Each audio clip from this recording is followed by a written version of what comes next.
Hello and welcome to AV Team channel. My name is Vilas. In part 2 of our bicycle ride between Chennai and Visakhapatnam, we had come up to Kakinada. Kakinada is a port city situated along the Bay of Bengal and is the headquarters of Kakinada district. Vizag or Visakhapatnam is less than 200 kilometers from Kakinada, so we estimated another 3 days or so to reach our destination.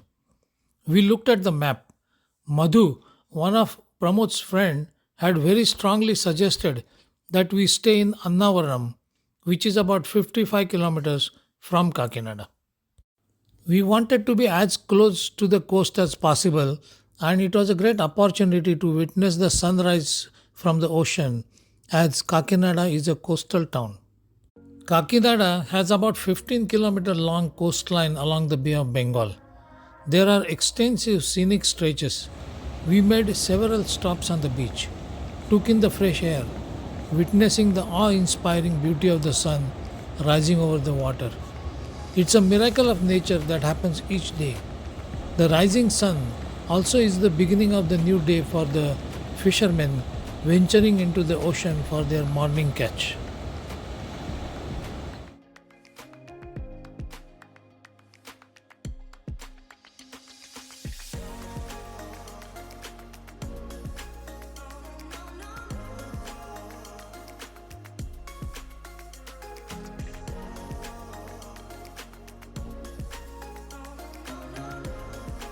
This coastal road number 516F passes through a small town Uppada where we had our breakfast and tea. At Perumallapuram, we continued on 516F but had to leave the coast. From there on, the road is still good, not crowded at all. Green fields, fresh air, buffaloes enjoying their swim, cows grazing in the field. One can feel an absolute freedom. And this is what one can enjoy while bicycle touring. Most of the route is also lined up with trees, and that is very welcome.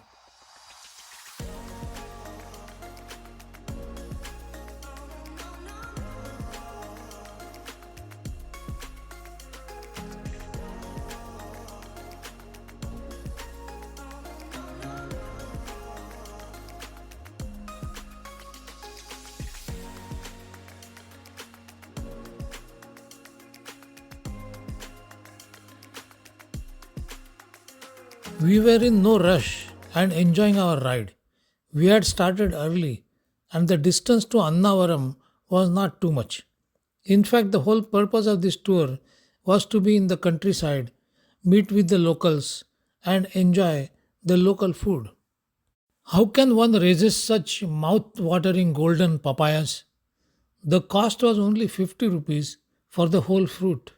It was no wonder that almost in no time the entire cart full of papayas was sold out. Tonight's halt was planned for Annavaram, famous for the Annavaram temple located on top of Ratnagiri Hill. The temple has a trust with several options for a night stay in their premises. We opted to stay at Prakash Sadan. For our spacious AC room with a balcony, the price was only rupees 1300. I must say thank you to Madhu for suggesting this place and for arranging the food.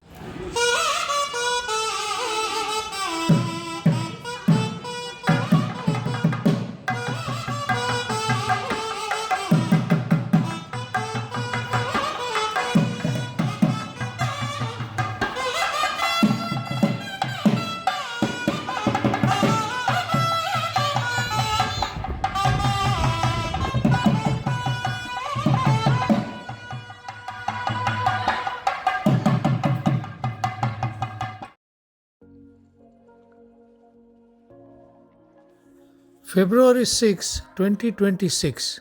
We had a good night's sleep. Being on top of the hill and in month of February, the weather was fantastic. In fact, it was nice and cool. It also was very quiet. No traffic, no honking for a change. There are two ways one can come up this hill. One by the steps leading all the way up and the other for vehicles. For going down, there is a separate road, so it is very safe to ride our bicycles downhill. There was no fear of any vehicle coming from opposite direction. In part 1 of this series, I had mentioned that I would talk more about our night stays. For bikepackers, the most important factor is safety of their bicycles.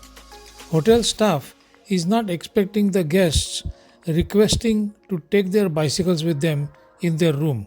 So it wasn't always easy. At times, we had to discuss and convince their bosses to get this special approval. Another tool that came in handy was language. I could converse in my broken Telugu. I think it worked because none of the people at least never got offended. People in Andhra Pradesh are anyways very nice and accommodative, so it was never a big issue. In most of the hotels, our bicycle wouldn't fit into the elevator, so we had to climb 3 to 4 floors on staircase with our bicycles and baggage. As far as the tariffs, we always looked for hotels that were around rupees 2000 for a room, and I believe that is the most that we paid anywhere. At Hostel in Chennai and Vizag, we paid less than 700 rupees each for air conditioned dorm. Back in 1985, 86, 87, I was stationed in Vizag working on a construction project at this very steel plant. I stopped at this gate for a bit. It was nostalgic. Today we started early, not knowing where we would have our night halt. It was either Anakapalli or Gajuwaka. Everything was going well, but just a few kilometers before Anakapalli, Pramod got a flat tire. His new bike has Presta valve. My air pump works only on Schrader valve. Luckily, he got an auto rickshaw that carried him and his bicycle to the local bike shop. Beyond this point, I did a solo ride non-stop to Vizag Hostel. On the port road, I had a minor accident. Nothing serious, some scratches on my hands and damage to the gear shifter. It was a very long day of riding, but it was also the last day of our journey.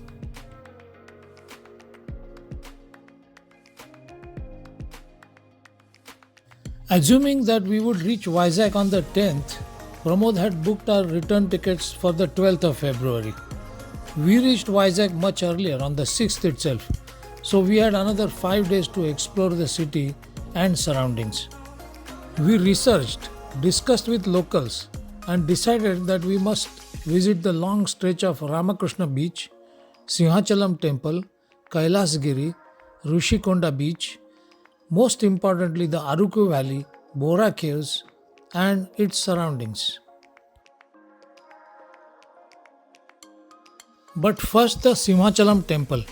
We rented a scooter. Pramod is an expert when it comes to driving in India. I believe we paid 800 rupees for the entire day plus the petrol. The temple is only about 20 kilometers from the hostel but on the top of a hill, so there is a climb of about 1000 feet. This temple is dedicated to Lord Vara Lakshmi Narsimha, an incarnation of Vishnu. Lots of devotees come to visit this temple. There is a big lineup and it can easily take 2 to 3 hours to actually go inside the temple. On the way back from the temple, we had to stop here to eat tadgolas. It's a lot of work to keep chopping the hard shell, but inside there is a very juicy fruit. Honestly, it is very hard to stop eating these. The Vizag I experienced in 1985-86 to now in 2026 has dramatically changed. At least the part of Vizag where we stayed. Visakhapatnam of today has extremely clean, scenic beaches, from 5-star hotels to hostels to cater to all types of tourists. Some of the top-class hospitals and universities. After staying there for almost a week and exploring, I personally found it to be a perfect place for retirement. The stretch of the beach from RK or Ramakrishna Beach all the way to Rishikonda Beach is very clean and well maintained.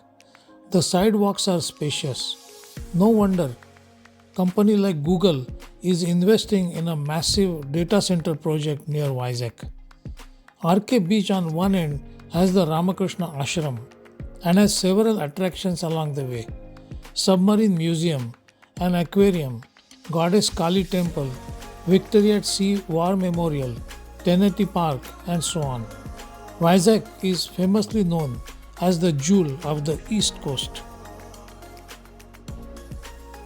This 15 kilometers or so road between RK Beach and Rishikonda Beach is so well maintained and with such awesome views that if I lived in Vizag, I would take it each day on my bicycle. I must congratulate the local government to take great efforts in maintaining the entire beach absolutely clean and inviting, perfect for attracting tourists. After all, what tourists expect is cleanliness, good food, good hotels, and welcoming locals. For me, Vizag has checked all the boxes. Now it is the responsibility of tourists and locals alike to maintain these set standards by not littering.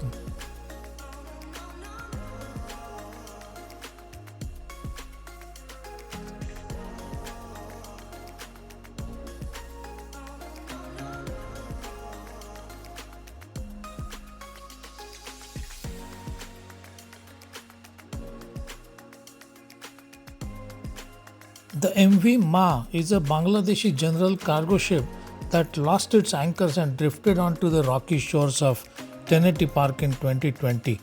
Plans are underway to convert the abandoned wreck into a floating restaurant.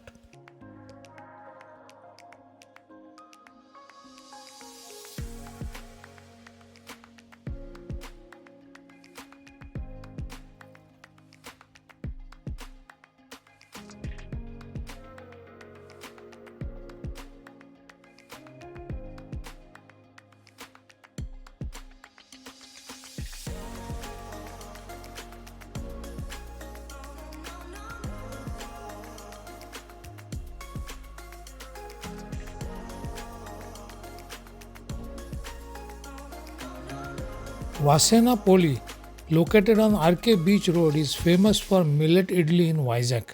Poli means idli. For about 90 rupees for two idlis, it's a bit expensive compared to the standard idli places, but they are unique multi-grain idlis that are tasty and super filling. The location is very close to the beach, so I guess we got to pay that premium.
At Hostel or any hostel in India, you come across a lot of young, enthusiastic boys and girls.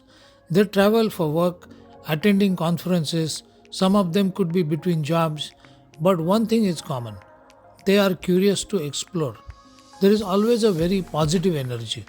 At Vizag's hostel, there was Sindhu from Hyderabad, Tarush from Delhi, Sapna from Pune, Abhishek from Morbi, Rakesh from Tripura, Manjiri from Jaipur, Prashant from Beed, Sai Kiran from Hyderabad, Samiksha from Raipur, and Anand working part time at the hostel.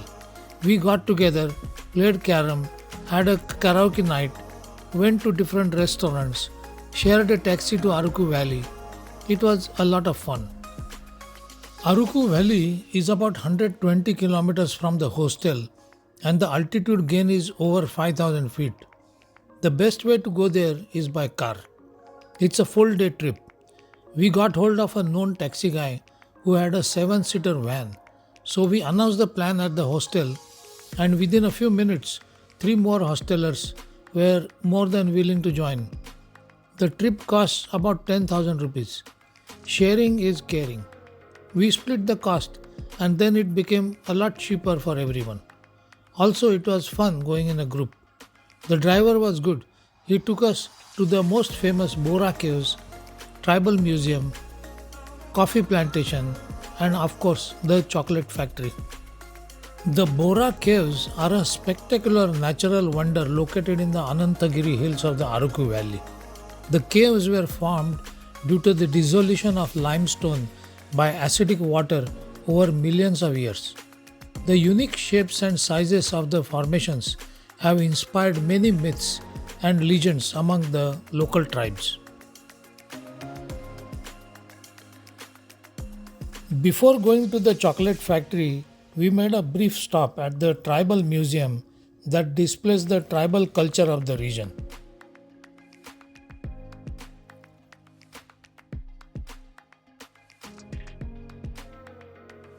Araku means red earth.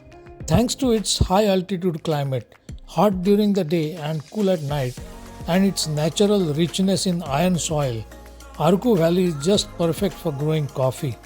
Araku is today the largest certified organic coffee plantation in the world. Coffee plantation is spread around in more than 500 villages. I think we should have stayed in the valley for at least a couple of days to explore and experience it. Maybe the next time. On the 11th of February, as a goodbye meal, all our friends at Hostel decided to have a lunch together. Samiksha from Raipur suggested that we go to Manithi Vindu restaurant for an all-you-can-eat authentic vegetarian Andhra meal. For just Rs 250, the food and the service both was fantastic.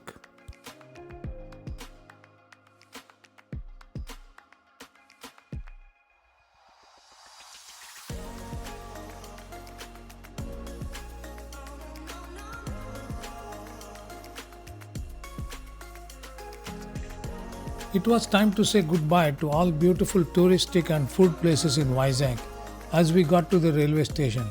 Me and Pramod are taking separate trains. Vizag to Mumbai, the third AC ticket for a 1500 km journey is 1700 rupees. On the train this time around, I had a great company of skilled carpenters working for Mazgaon docks. It was very interesting to know that one of them was also an entrepreneur creating ship models from wood at his own workshop. Chala dhanyavadalu, as they say in Telugu, for watching this part of our Chennai to Vizag bicycle tour, and stay tuned for the next bikepacking videos exploring India. Please like, share and subscribe if you are enjoying this content. Thank you.